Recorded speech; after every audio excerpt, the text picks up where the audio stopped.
Introduzindo a primeira palavra da semana passada, em 10 minutos, 15 minutos eu vou falar sobre isso.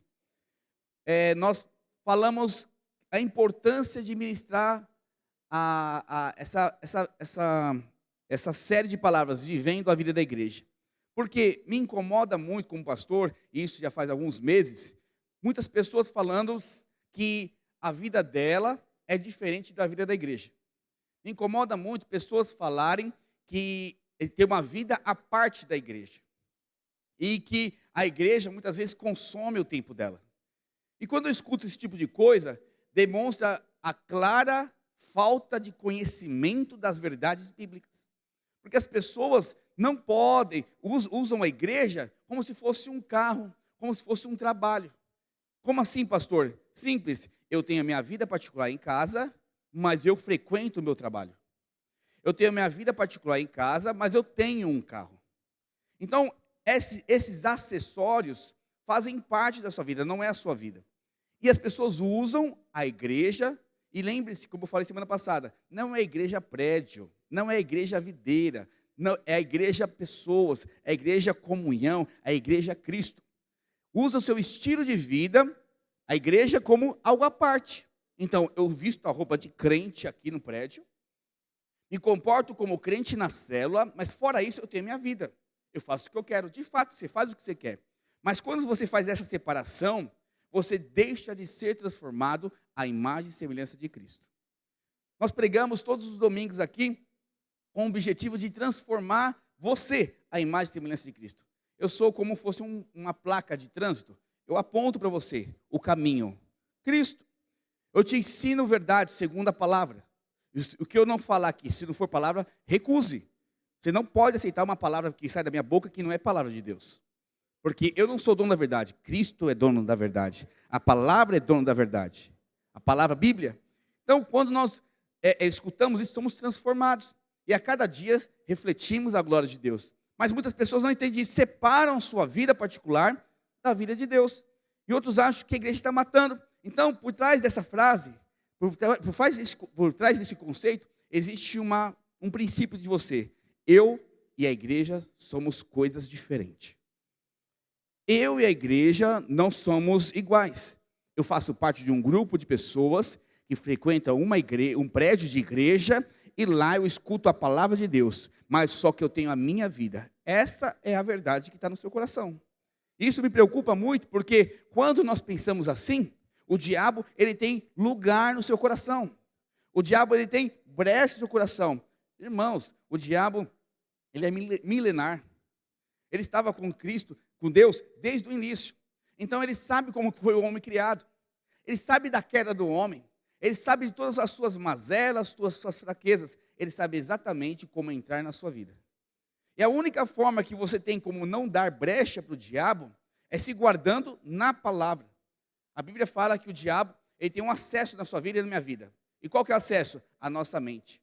Romanos 12 fala que a nossa mente é um campo de batalha. E como campo de batalha, ela tem o objetivo de ser guardado pelo Senhor, pela palavra, ou ser atacado pelo diabo. Quando eu uso a igreja como algo à parte da minha vida, existem momentos do seu dia, existem momentos da sua semana, que você deixa o seu campo de batalha, chamado mente, em aberto. É nesta hora que o diabo entra para distorcer tudo aquilo que Deus quer fazer na sua vida. E precisamos então entender que não existe então igreja diferente da minha vida. Fala para o seu irmão, a igreja é a sua vida. Preciso que os irmãos entendam isso. Eu vou te provar aqui rapidamente em 4 textos que nós lemos semana passada, para que você perceba a importância da igreja. Então não existe separação entre você e a igreja. Porque primeiro, Jesus veio para salvar o pecador. Quem é salvo por Jesus? Diga aleluia. Fala para o seu irmão, o sangue de Jesus salvou você. Está escrito lá em Lucas 19:10, não precisa abrir, por causa do nosso tempo, porque o Filho do Homem veio para salvar o pecador. Mas só que não veio fazer somente isso.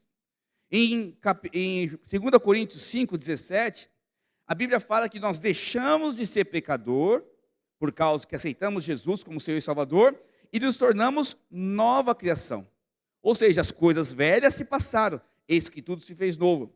Aquele corpo, aquela vida que estava condenada ao inferno, à destruição, inimigo de Deus, acabou. Você agora é filho amado de Deus, ou seja, uma nova pessoa em Cristo Jesus. Diga aleluia por isso. Mas não só isso. Deus não contente com isso, porque Ele quer voltar você ao início de todas as coisas. O que Ele fez? Ele, além de tornar uma nova criação, Ele te torna corpo de Cristo. Ele faz você fazer parte de um corpo. Olha o que está escrito aqui em Romanos 12, 4. Assim como cada um de nós tem um corpo como muitos membros, esses membros não exercem todas a mesma função, assim também em Cristo nós, que somos muitos, formamos um corpo. Então, além de você ser livre da morte, se tornar, deixar de ser pecador, ser salvo, além de você ser uma nova criatura, uma nova criação, você está neste mundo, precisa ser transformado. E a única forma que você pode ser transformado é através do corpo de Cristo. Então Deus te insere na igreja, no corpo dele, para que esse corpo vai crescendo e você crescendo com ele. Você desenvolvendo com ele. E qual que é o objetivo de Deus em inserir você no corpo, que é a igreja, para te transformar? Está escrito em Efésios capítulo 5, verso 25. Tem um exemplo aqui, eu não vou ler por causa do tempo, mas fala claramente que Cristo amou a igreja e a si mesmo se entregou. Com qual objetivo? Torná-la gloriosa. Então, o objetivo de Deus te inserir você no corpo dele, que é a igreja, é tornar você perfeito, à imagem e semelhança dele. Quando isso completamente acontecer, nós viveremos eternamente com Deus, de glória em glória. Quantos querem viver com o Senhor? Diga glória a Deus. Então, esse é o objetivo de ser igreja. Então, uma vez que você entende o objetivo, você percebe algo. Poxa, não tem como eu viver uma vida sem igreja. Não tem como ser transformado sem igreja. Não tem como estar no caminho sem igreja. Porque a igreja é o meu caminho. E hoje eu quero ministrar para você, antes de ministrar para você, quero mostrar para você o que nós falamos semana passada. E entramos na primeira palavra, que foi minha vida, meu caminho. Desculpa, minha igreja, meu caminho. Então, quando eu olho que a minha igreja é o meu caminho, eu posso viver com ela de três formas. Eu posso olhar a igreja e me comportar de três formas, ter três posicionamentos. Nós falamos semana passada disso, só estou relembrando a palavra com você. E a primeira forma que você pode estar no caminho, que é a igreja, é podermos estar fora do caminho. E eu dei o exemplo da viagem. Quantos lembram do exemplo da viagem, semana passada? A viagem de São Paulo para Goiânia, com o Naor. Naor está aí? Desviou? É da noite, né? Usei o Naor como exemplo aqui. Eu vou usar o Rodrigo. Aí eu usei o Rodrigo aqui como exemplo. E falei para ele que convidei ele para ir para Goiânia comigo. E ele concordou com essa viagem. Vou falar rapidamente do exemplo. E essa viagem seria uma viagem que tem como objetivo andar pela Anhanguera, ir até São José do Rio Preto, de São José do Rio Preto, ir para Minas Gerais e chegar em Goiânia. E ele concordou comigo, porém, ele decidiu seguir um caminho diferente. Ele usa a Régis Bittencourt. Todos nós sabemos que Régis Bittencourt vai para o sul do país. E no momento da viagem, eu ligo para o Rodrigo: onde você está? Estou em Tapecerica da Serra. Você está fazendo o que aí, meu irmão? Não, porque eu acho, conforme o meu conceito, conforme eu acho que o caminho da Régis Bittencourt é melhor que a Anhanguera. Com base em quê? Porque eu acho. Porque não, a verdade que você falou não sempre é a verdade. Existem outros caminhos que levam a Deus. Então muitas pessoas agem dessa forma. Elas usam os seus conceitos, usam padrões mundanos para definir o caminho para chegar à vida eterna, definir o caminho da sua transformação. Então muitas pessoas estão dentro do corpo de Cristo agindo de forma errada. Por exemplo, a Bíblia nos ensina claramente que o caminho de salvar um casamento, salvar um relacionamento, é o perdão. Mas quantas pessoas têm dificuldade de pedir um perdão? Quantas pessoas têm dificuldade de dizer, eu te perdoo, ou me perdoa? Porque na verdade, você sabe que deve perdoar, mas como você é birrento, como você não quer ser transformado, como você não quer seguir o caminho que é a igreja, você abre mão, fala, não quero perdoar. Quantas pessoas não são fiéis? Tanto com as suas esposas, com os seus esposos, fiéis com os seus patrões, fiéis com a igreja, com o seu dízimo e oferta. Por quê? Porque acham que os caminhos que eles devem andar são bons. E por conta disso, abrem mão. Quantas pessoas falam palavra torpe, falam palavrões? São pessoas que a Bíblia fala que a boca, ela é santa, ela serve para louvar o Senhor, mas o tempo todo está maldizendo sobre as pessoas, murmurando o que Deus te dá. Então são pessoas com caminhos errados, estão contra o caminho que Deus ensina. E o resultado dessas pessoas sempre é destruição, sempre é frustração, sempre é angústia. O tempo todo vindo à igreja buscar bênçãos, porque não encontram no caminho a bênção que Deus tem para você. Isso é muito importante você entender, porque não existe bênção celestial, não existe bênção de Deus fora do caminho. Somente no caminho você vai encontrar toda sorte de bênção das regiões celestiais em Cristo. Não existe outro lugar. E no segundo momento, nós falamos sobre estar à beira do caminho. Fala para o seu irmão assim, beira do caminho. Cutuca o seu irmão e fala assim, acorda à beira do caminho. Quem está na beira do caminho fica dormindo. Então você precisa entender que você pode estar no prédio de igreja, você pode estar numa célula, você pode estar aqui num culto, mas presta atenção numa coisa. Quando você está no culto, você tem a condição de, mesmo estando no culto, frequentando uma célula, estar à beira do caminho. Então, usando o mesmo exemplo da viagem, usando o exemplo que eu falei com o Rodrigo aqui, o Rodrigo, de repente, pega o carro dele e vai. E realmente ele pega e Anguera junto comigo. E juntos estamos no caminho. Mas chega em Jundiaí, fura o pneu dele, porque ele cai no buraco e entorta completamente a roda de liga leve. Quantos lembram do exemplo? E ele ficou chateado. Concordo. Afinal, ele gastou 2.500 em cada roda. Olha a roda cara. Aro 37. Tô brincando. Tô brincando. Aro 18, sei lá, tem aro 18, tem? Tem, né? Aro 18. Gastou uma fortuna naquela roda. Bonita, cromada, pau, liga leve, tal. E aí ele fica lá, ele coça a cabeça com a Joyce lá.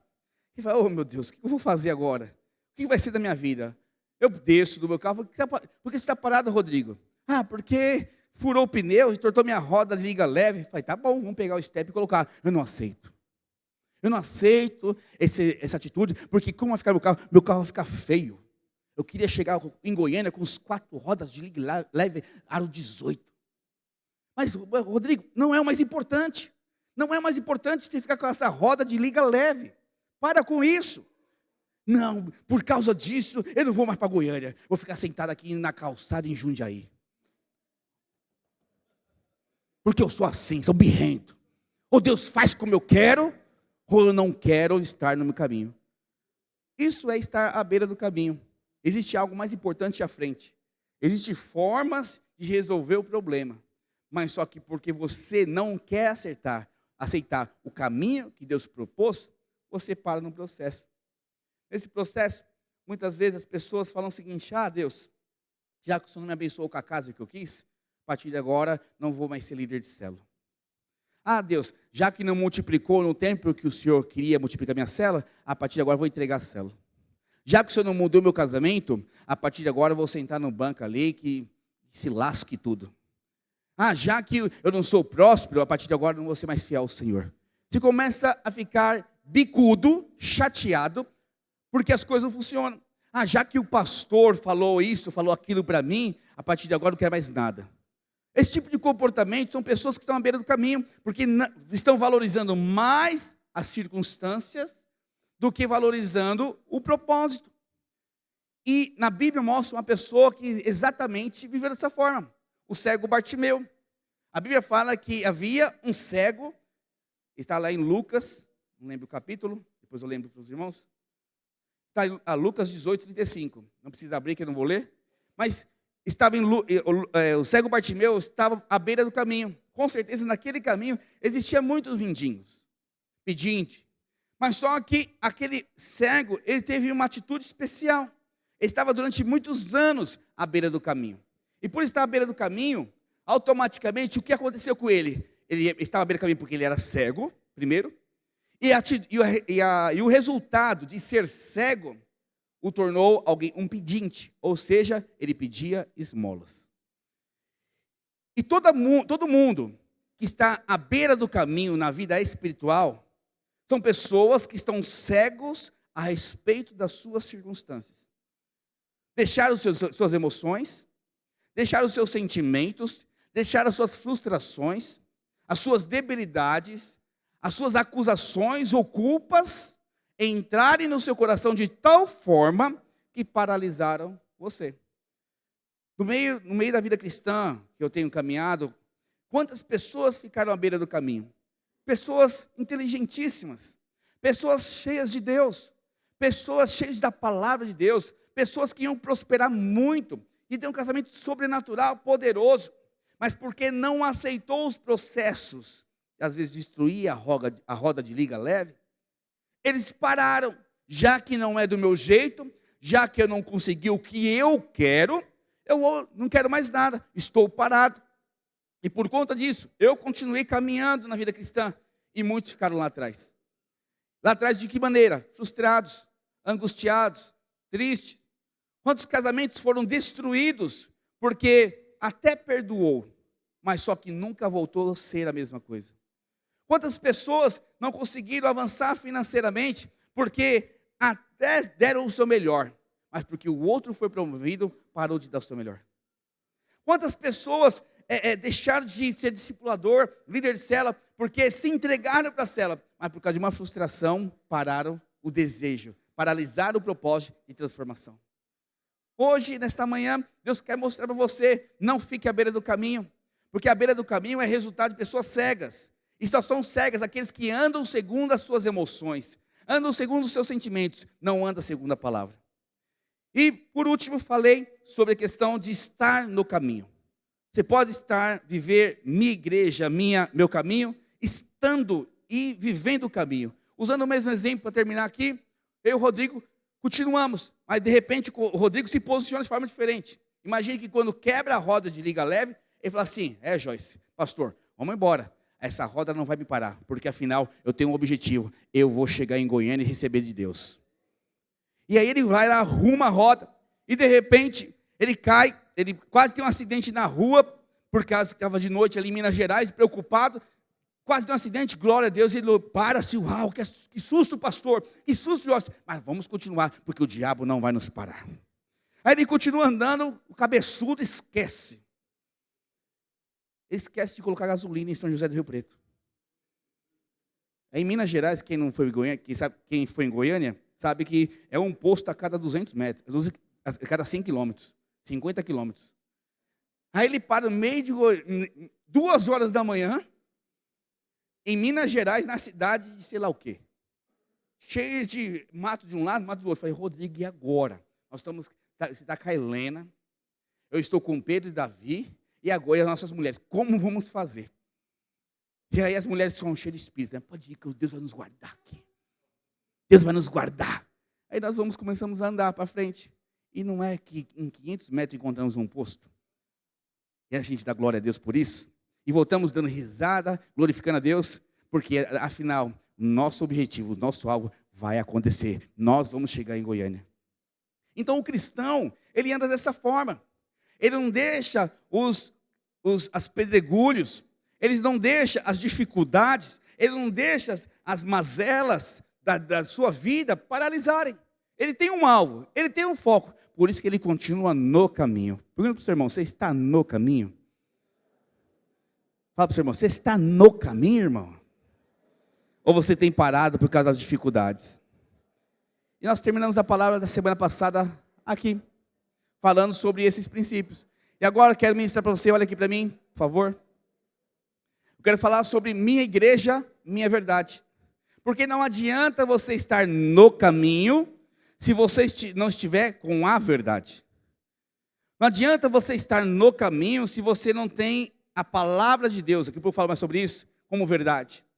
Ou seja, estar no caminho com convicções erradas vai tirar você do caminho. Ou, de uma forma muito mais simples, você vai cair muito feio no caminho. Então, a verdade é fundamental para que você viva igreja. Muitas pessoas estão vivendo o corpo de igreja porque consideram a igreja parte da sua vida, elas não consideram a igreja como toda a sua verdade. Entenda uma coisa: quando você fala de igreja, você está falando do corpo de Cristo. Automaticamente você está falando do próprio Cristo. Quando você considera a igreja como parte, é mais ou menos como se eu fosse minha mão e falasse o seguinte: olha, domingo, às 10 da meio-dia, eu estou com a igreja, então eu entro no seu corpo. Mas a partir de agora eu vou lá viver minha vida. Aí só a mãozinha começa a andar. Itaquera. É estranho isso? Mas assim, muito crente espiritualmente vive. Porque está conectado aqui agora. Mas porque quer viver a sua vida, as suas verdades, eles saem de qualquer jeito. Falam qualquer besteira. Agem de qualquer forma. Sem se preocupar com o corpo. Sem se preocupar em ser transformado. Afinal, você está inserido no corpo para ser transformado e transformar. E quando nós não entendemos esse princípio, o resultado é frustração, cansaço. Então, estar no caminho com verdades erradas cansa as pessoas. É mais ou menos você estar dando murro em ponta de faca. Um exemplo claro disso, sempre falo muito de casamento, mas quero falar também sobre a vida financeira, vida ministerial. Tem verdades absolutas que nós temos como igreja. Por exemplo, perdão é uma verdade absoluta. Não tem conversa. Se eu for conversar com o pastor Elner sobre perdoar a Rai, perdoar o Rodrigo, perdoar minha esposa, perdoar o meu amigo, todos eles falam, tem que perdoar.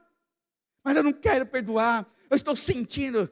Joga esse sentimento no inferno e anda pela palavra, pela verdade, porque a verdade te liberta, é a verdade que te transforma. Mas só que as pessoas não querem a verdade, querem fazer o que sentem. Afinal, nós somos uma geração, a pior geração que existe, que só faz o que sente, só faz o que pensa, só faz o que dá vontade. Seja feliz como você é. Isso é uma frase do inferno. Seja feliz como Cristo é. É diferente. Diferente porque Cristo é verdade. Ele é a fonte de vida. Ele é a fonte de alegria. Ele é a fonte de paz. Ele é a fonte de prosperidade. Quando eu entendo isso, então na verdade minha vida é transformada. Então eu estou no caminho e eu preciso sair dessas convicções erradas. Presta bem atenção no que eu te falar. Não adianta estar no caminho e você andar com convicções erradas. Não adianta você estar aqui com motivações erradas ou com mentiras do diabo na sua mente. Porque estar aqui todos os domingos e não absorver a verdade, isso fatalmente te tirará do caminho. Em algum momento você vai desviar do caminho. E você precisa entender esse princípio, que na real, essas verdades de Deus são segurança para você chegar no final. As verdades de Deus são segurança para que eu e você continuamos nesse caminho de forma reta, de forma firme, inabaláveis. Então eu e você precisamos entender que estar na verdade, viver a verdade, que é a igreja, é proteção para que você chegue no final da sua vida cristã em vitória. Quem quer vitória, diga aleluia. Todos nós queremos prosperidade do céu. Todos nós queremos ganhar nossa família para Jesus, diga amém. Mas, se você estar no caminho e falar inverdades, ou seja, mentiras, coisas que não estão na palavra, você não vai mudar. Você não vai atrair o poder de Deus. E durante a caminhada, você vai cair. Então hoje, em nome de Jesus, você precisa entender que a única forma de você cumprir o seu propósito, a única forma de você acessar todas as bênçãos espirituais, a única forma de você ser manifestar Cristo na terra, influenciar pessoas para Cristo, é vivendo a verdade do Evangelho, vivendo a verdade da palavra. E eu quero mostrar para você aqui na palavra o que é essa verdade. Abre para mim, por favor, projeta aí, João capítulo 3, verso 32. João capítulo 3, verso 32. É um texto clássico.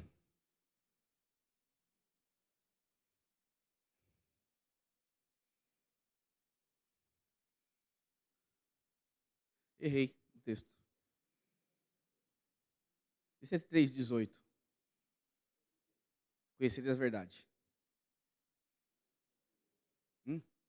8,32, obrigado. Então, eu vi errado. E conhecereis a verdade, e a verdade vos libertará. Então, existe uma verdade. Eu e você precisamos entender. Então, existe o caminho, já mostrei para vocês. Existe o caminho que é o nosso alvo, Cristo Jesus. E nesse caminho não podemos nem desviar para a esquerda nem para a direita. Mas para andar nesse caminho eu preciso de verdades.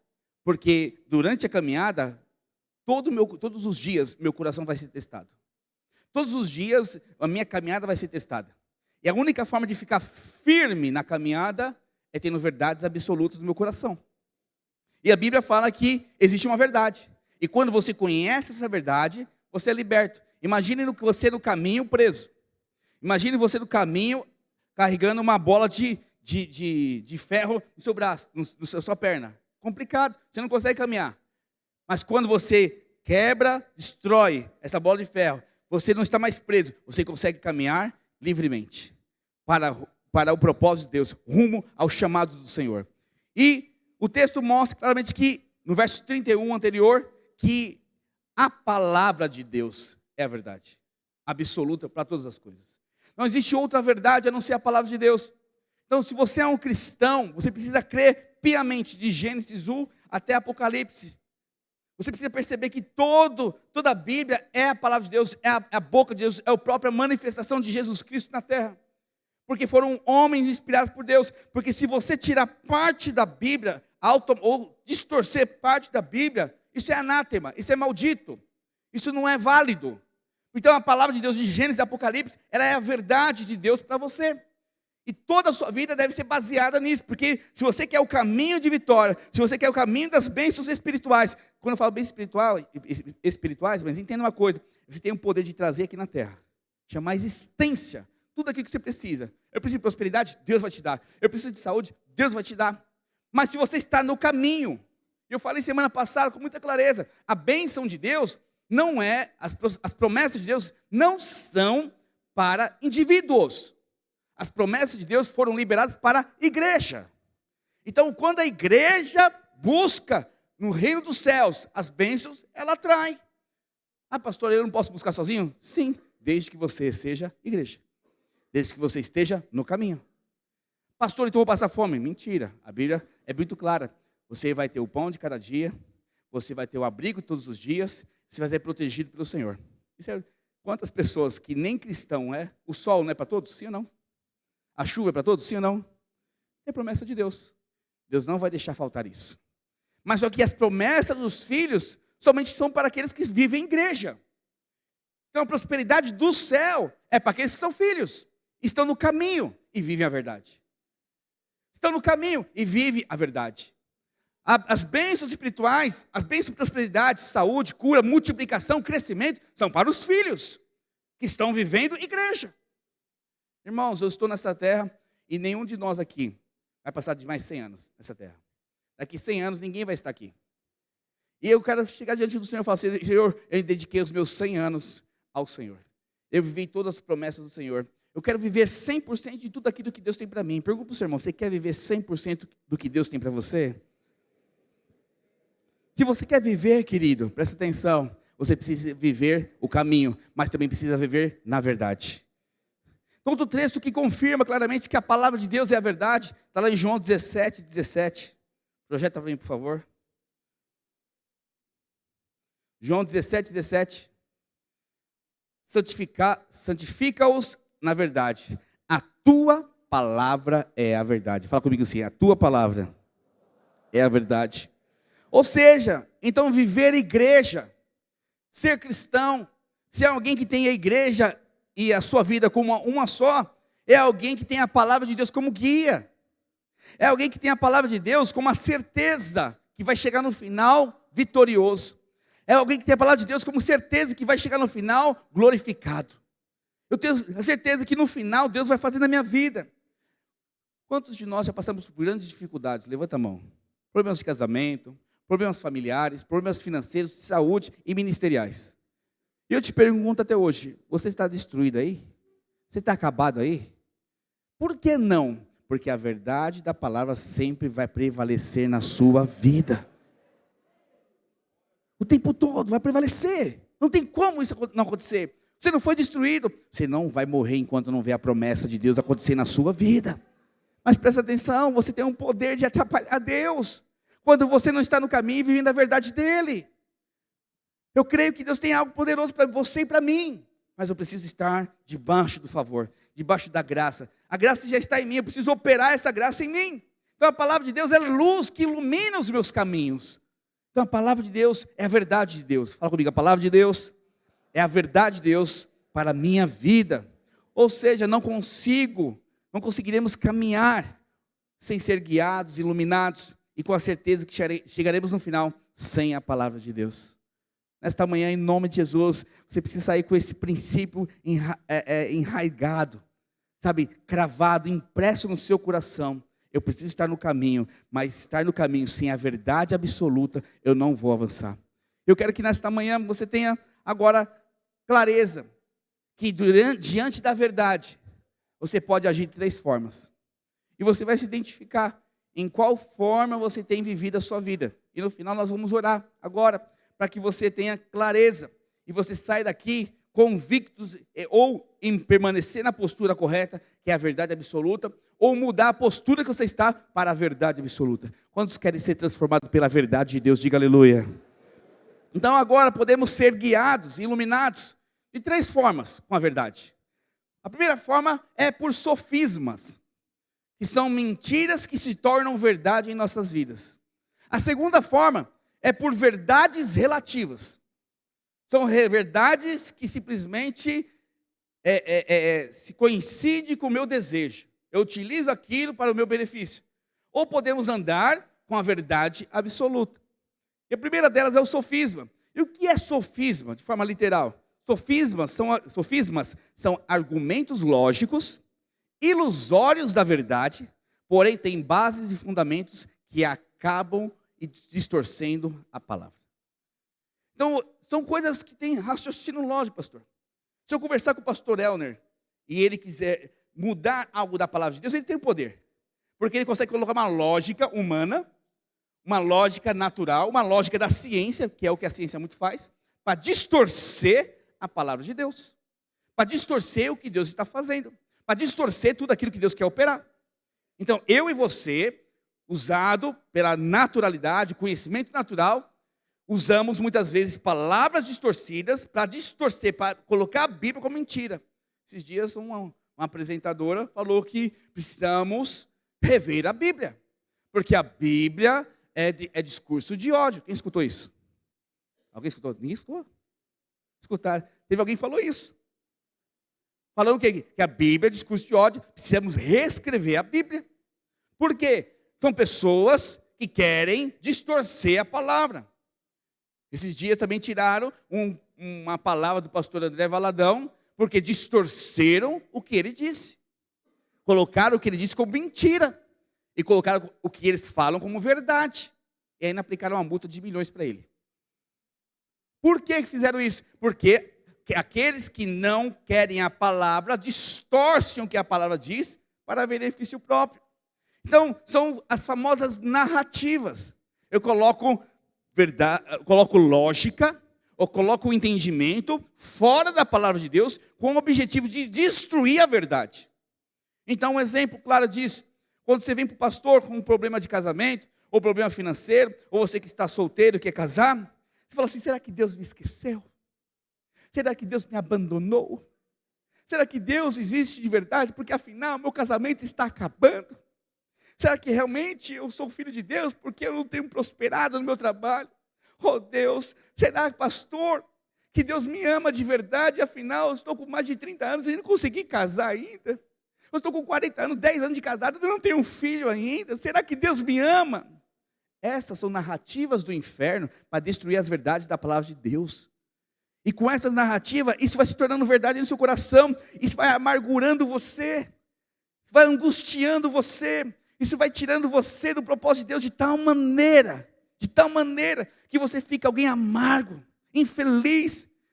E no final você fala: não vale a pena ir para a igreja. Não vale a pena viver a igreja. Não vale a pena célula, não vale a pena culto. Para que palavra de Deus? Afinal, tudo aquilo que eles falam é mentira. São um bando de hipócritas, são um bando de mentirosos. São um bando de pessoas que inventam verdades. Afinal, a minha verdade não aconteceu. O que Deus falou não aconteceu na minha vida. Ou seja, o diabo entrou de tal maneira que destruiu toda a verdade que Deus tem plantado no seu coração todo domingo, toda a célula. E você sai do corpo de Cristo, porque afinal, o que você vive na igreja é uma mentira. O diabo faz isso. Ele destrói muitas pessoas vêm no nosso encontro. São marcados por Deus, são libertos literalmente. Mas porque a semana teve dificuldades, ou às vezes caiu no pecado, teve dificuldade de vencer um problema, e fala assim: tudo que eu vivi é mentira. Então, são narrativas, são sofismas do diabo. O diabo o tempo todo está na sua mente, ó, pá, pá, pá. Ele está metralhando a sua mente. Você não vai vencer, você não vai prosperar, A sua família vai ser destruída. Afinal, o seu Deus te abandonou. Então, são sofismas do inferno que dão vazão para o diabo entrar de tal maneira que destrói toda a verdade de Deus. Então, um exemplo claro, nós usamos do Rodrigo aqui comigo na viagem. O Rodrigo tenta convencer, pastor, eu estou aqui em Itapecerica da Serra, lembra que ele pegou, no primeiro exemplo, até a rodovia errada, Regis Bittencourt? Falou assim, Rodrigo, o que você está fazendo aí, irmão? Você vai gastar gasolina, você vai gastar pneu, vai destruir seu carro. Essa rodovia é perigosa, sai dessa rodovia e vem para Anhanguera. Pastor, todos os caminhos levam a Goiânia. Como assim, pastor? O senhor está muito acelerado. Afinal, nem tudo que a Bíblia fala, nem tudo que o mapa geográfico fala é verdade. A sua verdade não vai ser a minha verdade. A sua opinião não tem que ser minha opinião. Afinal, nós somos livres e conseguimos fazer o que queremos. Afinal, a felicidade é o que importa. E nesse comportamento, o diabo vai entrando, colocando sofisma na sua mente, de tal maneira que fica cauterizado. Ou seja, você não aceita mais nenhuma verdade. De tal maneira que você não tem jeito no meu casamento. Acabou. Eu não aguento mais esse cara. Eu não aguento mais essa mulher. Não tem jeito mais. Eu vou roubar mesmo, porque essa sociedade é assim. Não tem jeito mais. Eu vou ficar com todos os homens, todas as mulheres. Afinal, eu não consigo casar mesmo. Ninguém é fiel. Não tem jeito mais. Liderar a cela para quê? Um bando de isso, um bando daquilo.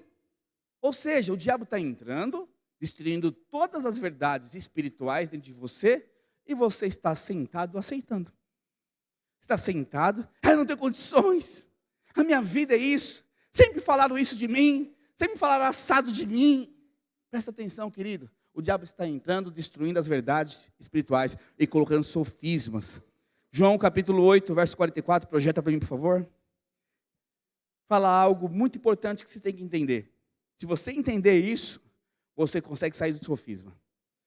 Vocês pertencem ao pai de vocês, o diabo, e querem realizar o desejo dele.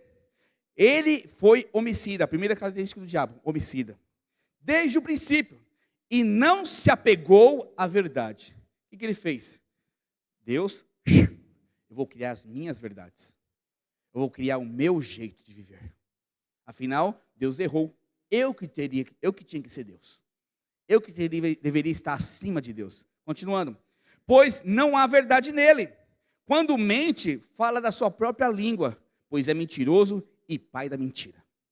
O tempo todo o diabo está isso, lançando mentiras na sua cabeça a respeito da palavra. O tempo todo o diabo está dentro de você e fala assim, não vai crescer, não vai avançar, não vai romper. E como você não vive igreja da forma que a Bíblia ensina, isso vai entrando, se tornando verdade. Não quer dizer que eu, pastor Elner, não somos atacados na mente pelo diabo. Quantas vezes já escutei na minha mente, sua família não vai ser convertida. Quantas vezes eu escutei na minha mente, vai passar fome, você vai passar necessidade, Alexandre. Quantas vezes eu escutei na minha mente, você colocou um alvo absurdo, você não vai alcançar. Por que isso veio na minha mente? Porque minha mente está aberta. Romanos 12:2, é campo de batalha. São mentiras do diabo. Aí o que eu faço? Eu vou para a verdade da palavra. Daqui a pouco eu falo mais sobre isso. Vou para a verdade da palavra. E ao ir para a verdade da palavra, eu falo assim, poxa, não está escrito isso. Está escrito que eu sou mais que vencedor em Cristo Jesus. Diga aleluia. Está escrito que eu comerei do melhor dessa terra. Diga glória a Deus. Está escrito que eu e minha casa serviremos ao Senhor. Ou seja, não tem nada a ver com o que eu estou pensando. O que está escrito vale mais do que eu penso. Porque é a verdade de Deus. Mas as pessoas aceitam o sofisma do diabo. E as mentiras do diabo falam muito claro assim, Deus não te ama. Deus não vai te abençoar. Nada pega, é pecadinho. Esquece, pode fazer isso, pode beber todas, pode fumar todas, aí fica em paz. Não pega nada. Ninguém vai te ver. Afinal, você é livre. Você não deve satisfação para ninguém. São vozes do inferno, colocando sofisma na sua mente. Realmente, Clodoaldo não me deve satisfação nenhuma. Mas ele deve satisfação a alguém, ao Espírito Santo que habita dentro dele. E quando eu não me preocupo com o que o Espírito Santo pensa, eu não estou preocupado com o que a igreja pensa. E automaticamente o resultado disso é o quê? Sofisma. Quantas pessoas chegam para mim e falam assim, pastor, estou cansado. Parece que as pessoas querem mandar em mim. Não, querido, sabe por quê? Não é que as pessoas querem mandar. As pessoas estão falando a verdade da palavra. E como você não quer obedecer a palavra, você coloca a culpa nas pessoas. Afinal, perdoar faz parte da palavra de Deus? Sim ou não? Ser fiel faz parte da palavra de Deus? Sim ou não? Mas isso te incomoda. E como te incomoda, o resultado é o quê? Está pesado demais. Servir ao Senhor com alegria faz parte da palavra de Deus? Mas todo domingo você vem amarrado. Quando vem, se não falta domingo sim, domingo não. Percebe? São sofismas. Não pega nada faltar o culto. Realmente não pega nada. Não pega nada faltando um culto. Não é pecado faltar no culto. Mas são mentiras. Porque pega algo sim. Você deixa de viver igreja. E deixa de inserir verdade. Mas eu assisto na internet. Você falou bem a palavra. Você assiste, você não cultua. Cultuar é quando nós estamos em corpo, com o corpo de Cristo. Nós estamos como igreja. Fala para o seu irmão, existe sofisma do diabo na sua mente, irmãos? Timóteo capítulo 4, verso 1, fala o seguinte: o Espírito diz claramente em nós, nos últimos tempos, desculpa, vou ler novamente, 4:1, tá? Timóteo 4:1. Acho que é a 1 Timóteo. Não anotei aqui. Isso aí. O Espírito diz claramente que nos últimos tempos alguns abandonarão a fé e seguirão espíritos enganadores e doutrinas de demônios. Tais ensinamentos vêm de homens hipócritas e mentirosos que têm a consciência cauterizada. O que é essa consciência cauterizada? São pessoas que distorceram o evangelho de tal maneira que coloca eles como verdade. Percebe que todo mundo fala que é cristão? Muitas religiões falam que aceitaram Jesus como o centro da sua religião. Mas as suas verdades são relativas. Tem parte da Bíblia que fazem parte da vida deles. Outras partes não fazem parte. Não, isso aqui rasga, tira, que não faz sentido para nós. Afinal, Deus é amor. Se você entende o que estou falando. Deus é amor. E temos que aceitar todos como as pessoas são. Afinal, Deus ama o pecador. E coloca isso como verdade absoluta. E o resultado disso é o quê? São narrativas, são falácias, sofismas do inferno que destrói as pessoas. Todos os caminhos não levam aos céus. Somente Jesus Cristo leva ao céu. Todos os caminhos não te dão prosperidade. Somente viver igreja te traz prosperidade do céu. Todos os caminhos não salvam o seu casamento. Somente Cristo pode salvar o seu casamento. Ou seja, quando tem a palavra de Deus como verdade, as coisas mudam. São espíritos enganosos que querem colocar a Bíblia como absurdo. Pergunto para o seu irmão, existe sofisma na sua vida, irmão? E por último não, deixa eu correr aqui. O que é verdade, o que é ser guiado pela verdade relativa? Lembra que eu falei que existem 3 tipos de forma, você pode ser guiado no caminho. Existem 3 formas que você pode ser guiado no caminho. Pelo sofisma do inferno, você vai sair fora, você vai cair. E no final das contas, você vai ficar frustrado, destruído, porque o diabo, ele quer matar, roubar e destruir. Mas existem verdades relativas. Verdades relativas são utilizadas, eles utilizam a verdade absoluta com base nas minhas convicções, com base no meu querer. Presta atenção aqui em mim. Existem pessoas que vivem a verdade absoluta, a palavra, mas só que tiram pedaços dela para satisfazer a sua vontade. Quantas pessoas já me falaram a seguinte frase: pastor, Deus conhece o meu coração. E no final das contas, Ele sabe a minha intenção. Realmente, nem o pastor Hélio, nenhum discipulador consegue ver a intenção de ninguém. Nós não somos mãe de Iná. Mas Deus conhece. Ela acha que sabe, né? Ela acha que sabe conhecer o coração. Mas só que as pessoas, elas usam a palavra de Deus, conhecem a verdade absoluta e usam isso para se proteger daquilo que querem fazer. Então tem pessoas que andam no caminho com com essas verdades relativas. Ah, não pega nada beber, não pega nada fumar, não pega nada ficar com meninas, não pega nada pegar um dinheirinho a mais, não pega nada enganar uma pessoa. Afinal, Deus é amor e Ele vai me perdoar sempre.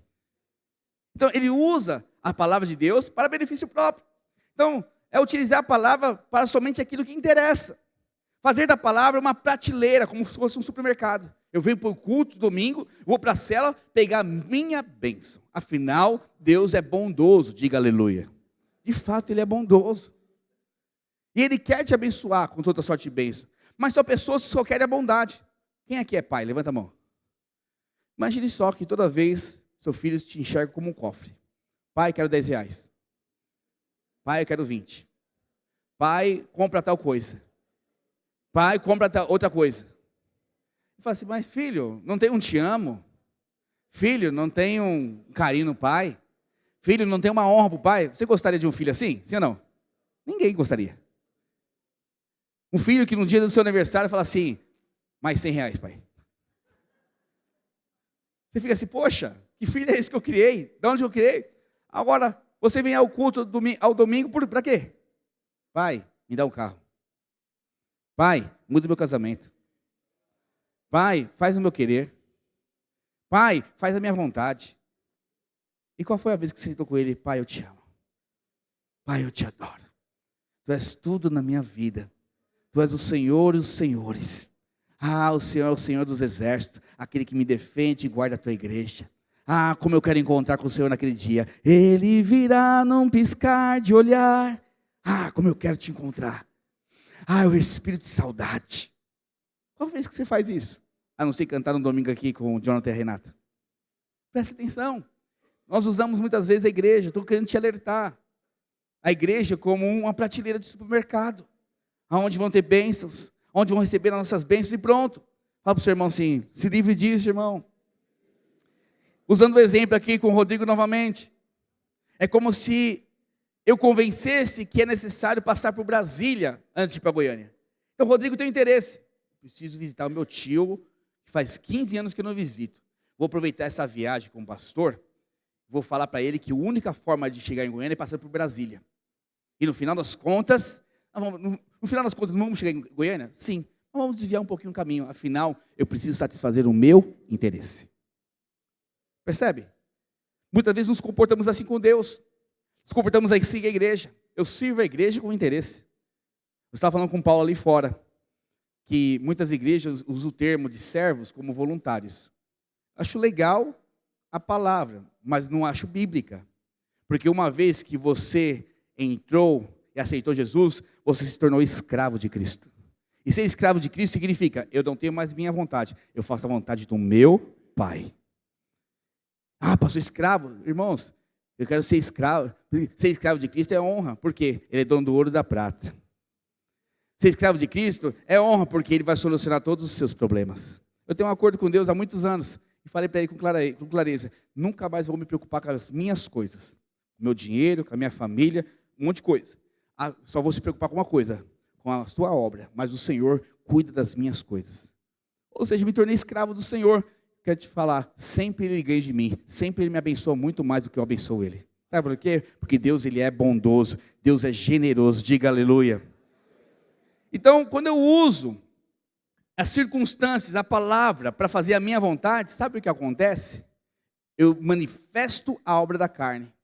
Eu manifesto a obra da carne. Afinal, a obra da carne é satisfazer os seus desejos.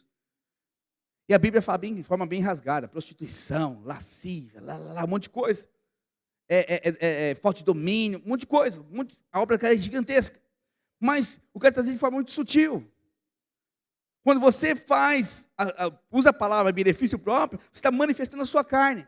E quando a carne está manifestando, você está atraindo o pecado novamente. A velha criatura está se manifestando, o velho homem está se manifestando, e o resultado disso é você cair. É por isso que muitas pessoas se frustram na igreja, porque querem viver na igreja, até amam o Senhor, de fato, amam o Senhor. Você acha que Judas, por exemplo, não amava Jesus? Vai ficar 3 anos e meio? Ou o tempo todo ele quis roubar Jesus? Lógico que não. Mas a carne foi manifestando. O interesse pelo dinheiro foi aumentando. Ele viu a oportunidade de roubar aquele dinheiro. E aquilo tomou o coração dele. Ninguém que aceita Jesus, pensa em daqui 1 ano, 2 anos, sair da igreja. Todo mundo que aceita Jesus, aceita pela verdade do Evangelho, porque se sentiu liberto. Mas essa verdade, muitas pessoas usam ela para benefício próprio. Em vez de continuar na verdade, começa a se tornar relativa. E usa somente aquilo que interessa. Porque afinal, se eu fizer algo, minha esposa tem que me perdoar. Meu esposo tem que perdoar, mas eu não sei se eu perdoo. Percebe? É usar a palavra em benefício próprio. Se eu fizer algo errado na empresa, o meu patrão tem que me perdoar. Afinal, ele é cristão. Ele tem que me ajudar. Mas só que eu não perdoo quando alguém está me devendo algo. Na minha rede, na minha célula, se eu pecar em pecado, falhar, afinal, pastor, fulano tem que me perdoar. Mas quando alguém falha comigo, o bicho pega. Ou seja, 2 pesos, 2 medidas no Evangelho. São verdades relativas. Eu creio que Deus quer te transformar nesta manhã em nome de Jesus. As obras da carne não tem que se manifestar em você. Tem a obra de Cristo. Paz, alegria, amor, benignidade, longanimidade, domínio próprio. As obras do Espírito. A Bíblia não pode ser relativa. Ela tem que ser toda a verdade para você. E por último, a equipe de louvor pode subir, por favor. Viver verdades relativas na sua caminhada cristã vai gerar cansaço, peso, culpa, condenação e frustração. Pergunta para o seu irmão, a sua verdade tem gerado cansaço na sua vida? É nítido, irmãos, olha aqui para mim, muito importante o que eu te falar agora. É do Espírito Santo. É nítido ver pessoas que vivem verdades absolutas, que é a palavra de Deus, ou usam a palavra para benefício próprio. Pessoas cansadas na obra. Pessoas desgastadas no reino de Deus. Pessoas que não aguentam mais A, B ou C. São pessoas que estão vivendo verdades relativas. Quem vive verdade absoluta tem como autor e consumador da sua fé Cristo. O seu alvo é Cristo. Nada vai tirar você da presença. Nada vai tirar você da verdade. Nada vai tirar você do caminho. Pergunta para o seu irmão, você está no caminho, cheio de verdades, ou está desanimado no meio do caminho? Aleluia. Por último, o que é ser guiado por a verdade absoluta? É usar a única base, que é a palavra de Deus, como tudo na sua vida. Não desviar nem para a direita nem para a esquerda. O que Deus falou para Josué? Olha, Josué, medita na palavra dia e noite. Não desvia nem para a direita e nem para a esquerda. Tudo que você colocar a mão será bem sucedido. Todos os seus caminhos estarei com você. Desde que não desvia para a direita e esquerda. Medita na palavra. Então, viver a palavra, a verdade absoluta, é viver a palavra todos os dias. É alguém que ora, que lê a palavra, que busca conselhos da palavra, para tomar decisões, para ter atitudes. Alguém o tempo todo que busca a verdade da palavra, para tomar suas decisões. E a Bíblia fala, todo o seu caminho será bem sucedido. Você quer mudar seu casamento? Viva a verdade da palavra. É difícil demais, pastor, perdoar? Perdoa. É difícil demais perdoar num trabalho? Perdoa. É difícil demais caminhar com o pastor Elton? Perdoa. É difícil demais andar com essa pessoa? Perdoa. Ah, pastor, está difícil porque eu tenho desejos da carne, eu tenho vontade do pecado. O que a Bíblia fala? Foge do pecado. Foge da aparência do mal. Foge.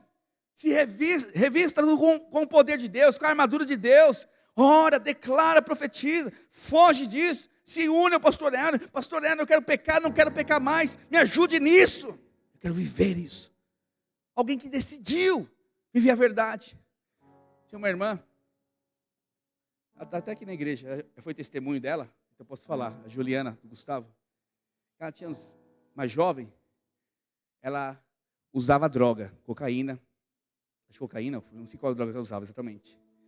E ela se converteu, desviou, foi para as drogas e voltou para a igreja. Mas ela tinha muita vontade de usar droga. É um negócio assim, maluco dentro dela. Sabe o que ela fazia, quando ela não estava trabalhando? Ela pegava a chave, a mãe dela morava embaixo, ela tinha uma casa em cima. Ela pegava a chave, fechava a porta e jogava pela parede, para ela não pegar a chave. 5, 6 horas da tarde. Sabe por quê? Para não ter oportunidade do diabo atentar ela à noite para usar cocaína. Quem quer viver a verdade é radical. Quem quer viver a verdade não dá brecha para o diabo. Quem quer viver a verdade, ele esmurra o seu corpo, mas não faz o que deseja. Sabe por quê? Porque a verdade vai te libertar. E essa liberdade, essa libertação vai te glorificar. Você precisa entender isso nessa manhã. Você precisa entender isso nessa manhã em nome de Jesus. Porque Salmo 119 fala que a verdade te ilumina. Está faltando luz nos seus caminhos. Você não sabe o que tomar decisão, está tudo escuro. Busca a palavra, ela vai te iluminar. Provérbios 35 fala que a palavra de Deus é escudo que te protege. Está sendo tentado, coloca escudo. Não aceito, não vai, Senhor. Se junto com a igreja, pastor Elno me ajuda, pastor Clodoaldo me ajuda, Rodrigo, não quero. E eles vêm aqui e te protegem. E não deixa o diabo te atacar. Aí o pastor vem e te protege. 10, 15 escudos te protegendo do ataque do diabo. Porque você buscou o escudo. Hebreus 5,13 fala que a palavra é alimento. Aí você fala, Deus, que vontade de pecar. Deus, que vontade de voltar para o mundo. Aí você pega a palavra e começa a ler. Aí você vem para o culto CTL e começa a se alimentar. Aí você vem para o culto à noite e começa a alimentar. Quero te falar, a sua carne não vai ter fome mais, porque o seu espírito está saturado com a glória de Deus. Hebreus capítulo 4, verso 12 fala que a palavra é espada. Porque tem épocas que o diabo vem contra você, face a face. É como se visse o diabo face a face. Safado do diabo. Deixa eu pegar minha espada aqui. Palavra. Você é fraco, sou mais que vencedor em Cristo Jesus. Você vai morrer. Não, eu já ressuscitei com Cristo Jesus. Sua família vai morrer tudo à míngua. Eu e minha casa serviremos a Deus. Você vai morrer pobre. Meu Deus é o Deus de ouro da prata. Ele vai suprir todas as minhas necessidades. Você é alguém promíscuo. Não, a palavra de Deus fala que eu sou santo porque Ele é santo. Ou seja, você vai pegando a palavra e no diabo. Você não vai me parar, diabo.